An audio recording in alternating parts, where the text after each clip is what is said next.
Okay, so let's get into this. We've got this really interesting stack of notes here, and they all seem to circle around this concept of an imaginary handbook. Right, the handbook for life that nobody actually gives you. Exactly. But somehow society just expects you to, know it and follow all the rules inside. And the source material, it lists some pretty demanding rules, doesn't it? Oh, yeah. Like, wake up super early, be productive, all. Smile more, even if you feel awful. Right. Hustle harder, keep your place spotless, like museum quality, clean. And manage your money like a pro accountant.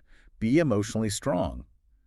But wait, not too strong? It's a tricky line. Totally. Yeah. And know how to network, how to heal instantly from anything. Achieve, survive, thrive. And the big kicker the source points out, you're supposed to figure all this out, basically on your own. Mm-hmm. God forbid you stumble. Yeah.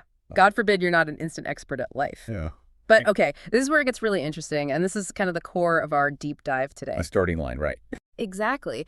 The sources argue really strongly that this whole handbook idea just completely ignores that people start from vastly different places. And that's what we're digging into, what that actually looks like, why the handbook is, well, kind of useless for a lot of folks. Yeah, the notes are pretty blunt. They mention things like chronic pain or maybe sensory challenges. Or just how your brain works, trauma, neurodivergence affecting focus, planning, executive function stuff. Things that make following those simple handbook rules incredibly difficult or sometimes impossible. And the assumption that everyone learned, like the basics, cooking, cleaning, budgeting.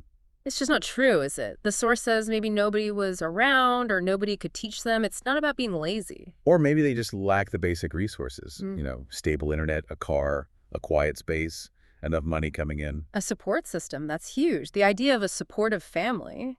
The notes remind us that's not everyone's reality. Sometimes it's the exact opposite. Absolutely. Or, significant loss, abandonment early on.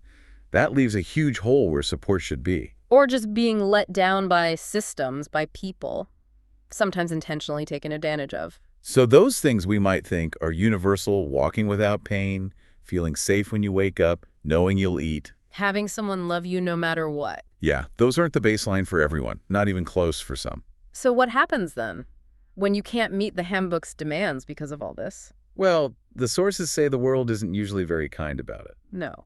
You get labels, right? Lazy, too sensitive. Making excuses. Difficult. And there's this pressure, this weird expectation that you have to explain your struggles nicely. Package your trauma. Make your neurodivergence easy for other people to handle. Which is just incredibly unfair. The sources really push back on that. Yeah, they basically say your existence isn't about making others comfortable. You don't owe anyone a neat little summary of your pain. And I love how the material reframes things here. It flips the script. It says that just surviving, day in, day out, that is a skill. Totally. Yeah. Cleaning one small thing when you're overwhelmed, that's a skill. Holding on when your heart is breaking, that's a massive skill. And knowing your limits. Saying, I can't do that right now when the handbook screams, you must. The source calls that wisdom. Not weakness, wisdom. So as we wrap this up, the main takeaway from these sources seems pretty clear. Yeah, it's about acknowledging the struggle, isn't it? Seeing the people who started way behind. Recognizing the effort it takes just to keep going when you have fewer tools and, way more weight to carry. The notes have this message. I see you, and I'm incredibly proud of you. It's powerful. And the ultimate advice seems to be, forget the handbook. Right, it wasn't written for your reality anyway. Rip it up. And fundamentally, For your write your own. So maybe a final thought for you listening. Yeah, think about it. What invisible rules from that imaginary handbook might you be trying to follow? Exhausting yourself, maybe. And on the flip side, what skills do you have? Real skills, like resilience, or knowing your boundaries, or just getting through the day sometimes.